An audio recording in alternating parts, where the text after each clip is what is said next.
Joining us live on the monthly Free Jack show is MLR Commissioner George Killebrew. King George, always smiling, always pouring the champagne, and that's why I love you, my friend. Great to be here, Dallen. I've missed you. Let's get back to some rugby here soon. I can't wait. Well, let's first talk about your sons. They seem to be growing up and things are going well on your side, right? Everything's great. Thank you for asking. Yeah, I have a sophomore in college and a junior in high school. So you can imagine the drama that goes along with that. But all things considered, they're doing quite well, and we're getting along just fine. So thank you. Oh, that's great to hear. Now, listen, last time I saw you was at the All Blacks USA game. It was obviously a great occasion for fans to gather and see live rugby in person. But one story I haven't told people yet is that, we're lining up waiting for the Uber to arrive, and there's about 1,000 cars in line. People are canceling rides left, right, and center. And then out of nowhere, Mark Cuban comes in with a helicopter to pick you up. That's right. I didn't want to wait in that line with the rest of people like you. So yeah, we had to get the helicopter and get out of there. He's got a new company called Uber Copter. Doesn't hold a lot of people, but no, quite seriously, that was not the funnest Uber experience I've ever had, getting out of FedEx Field in Landover. Exactly. No, but listen, I think that's a good investment. We may invest in Uber Chopper, for some of the folks. I like that idea. Now, listen, speaking of Mark Cuban and things like that, Dallas Jackals are finally featuring in their first ever season. Now, they've been a part of the league for a while, so you're close by. You have a team you can support as a fan. Tell us, why do you think it took so long, but also very exciting that they're in, right? Yeah, it's a great group. It's led by a gentleman by the name of Neil Liebman. Neil is the president of the Texas Rangers in Major League Baseball. So we've added a person to our board that has really great sports experience on a much higher level, if you will. And then Scott Sanju is the president of the team, and Scott has an unbelievable sports DNA.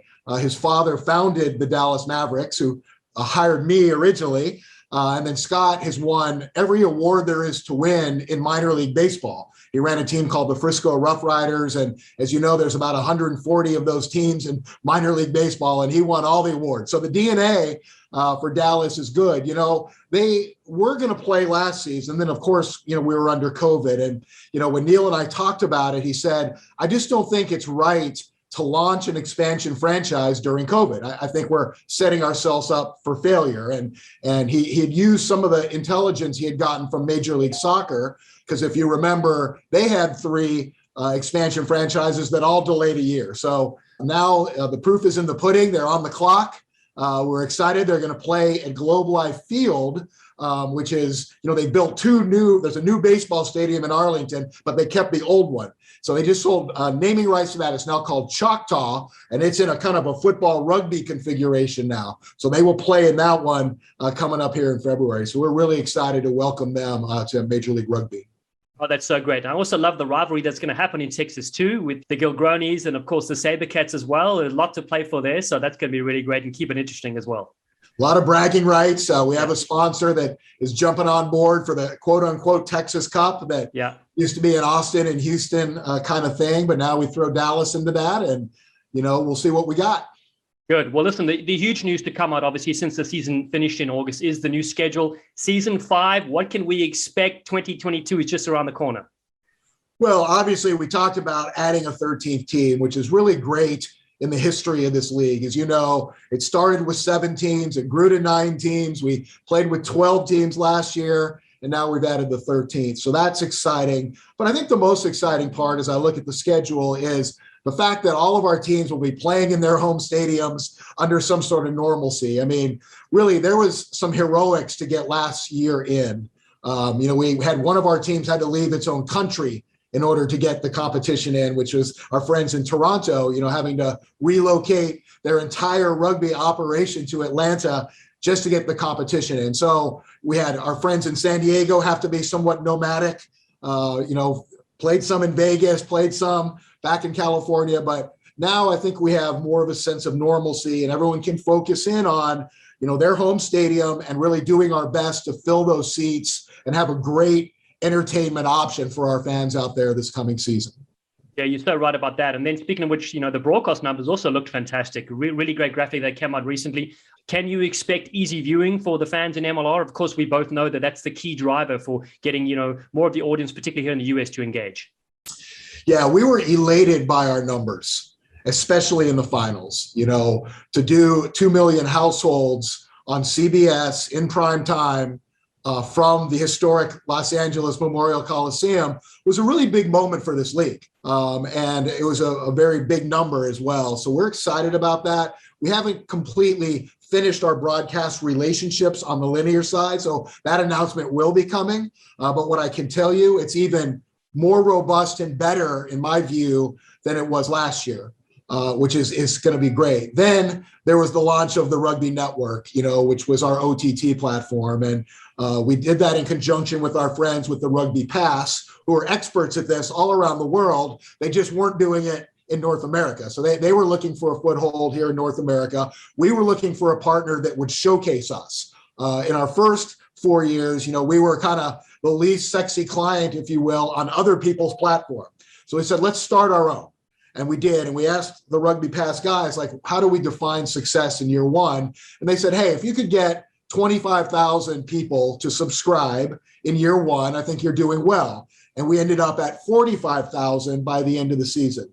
So obviously we're going to continue down that path. We're going to continue to grow the Rugby Network. It did a couple things for us, Dallen. It not only gave access, for people that wanted to follow all our games and all of our shoulder programming, but players, and I got this feedback from a lot of our international players, players overseas are watching, and really 3 things came out. They were telling their mates that were playing over here, they're like, hey, the quality of play in Major League Rugby has gotten better as you went into year 4. The officiating has gotten better and the coaching has gotten better. And that's the feedback we got from a lot of international players. And then they're asking their mates, how do I get over there?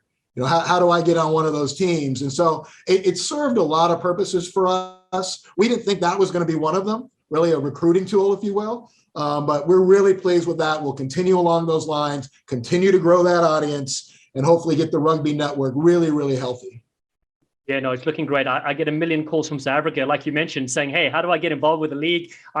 This is my resume, and I just have to push them onto the team, say good luck with that. There's a huge amount of interest, which I think is so exciting, Well, in South Africa too, Dallen, like they're having these watch parties at all hours of the morning, and, they're getting people together. I mean, it's building communities in places like that, where there's a couple players that are over here that they want to follow and their families are getting together. And a lot of those kind of cool stories have come out of it as well, whether it be Australia or South Africa or Ireland or England or France, just people kind of, huddling around, not in droves. I'm not talking thousands, but I'm talking, creating a community for Major League Rugby abroad.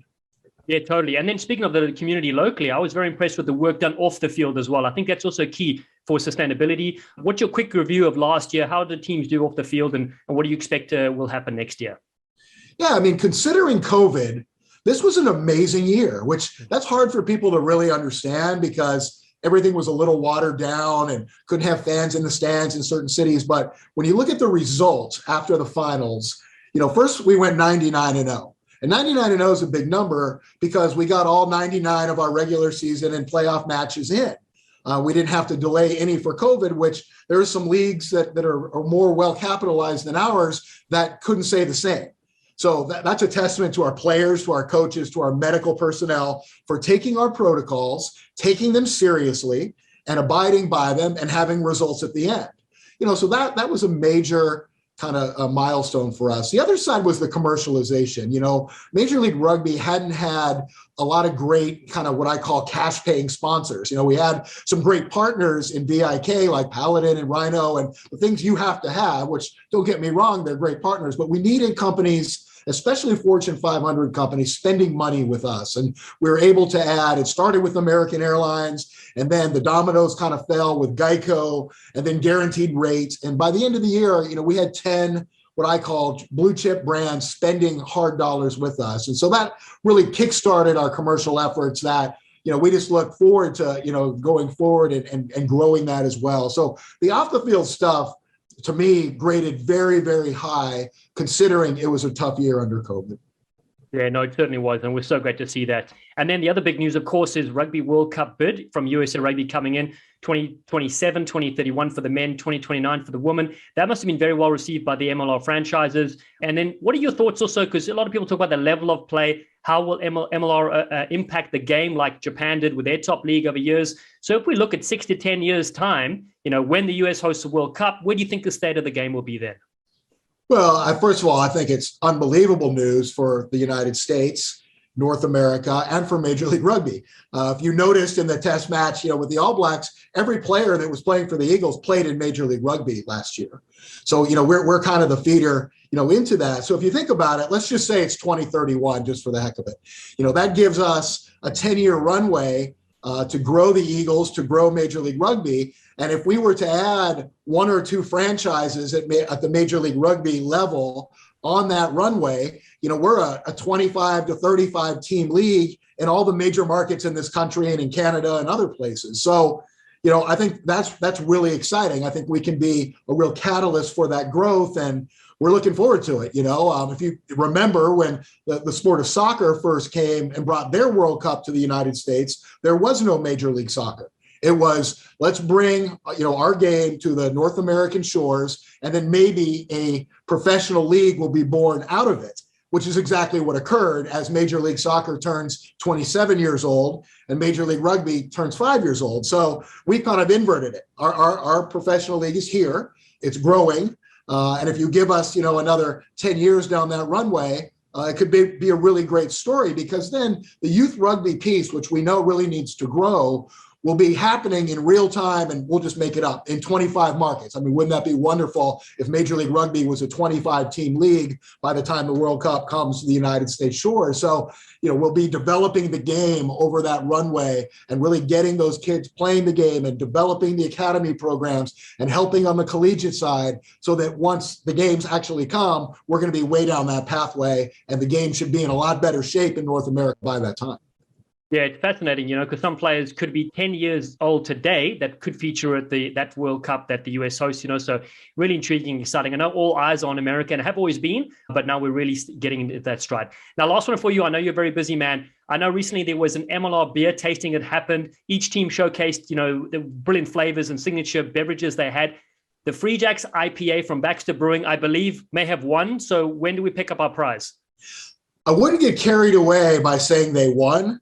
What we decided to do, because we had so many different types of beers, we had lagers and IPAs and Hefeweizens, we decided not to crown a winner. But I will tell you, all of our teams did pretty well. Now, I don't really remember that Baxter. Oh, yeah, maybe I do. It's this guy, right? There he is. There he is, King George. It was quite delicious, and I'm looking forward to enjoying one with you at a New England Free Jacks game for next season. We can't wait. Quincy is going to host you in style. Red carpet treatment for the king, of course. George, thanks so much for coming on. And again, brilliant work. So exciting. I know there is so many people watching, locally and internationally. And again, you're always a VIP guest on our show. Thanks, Dallen. Great to see you. Awesome, pal.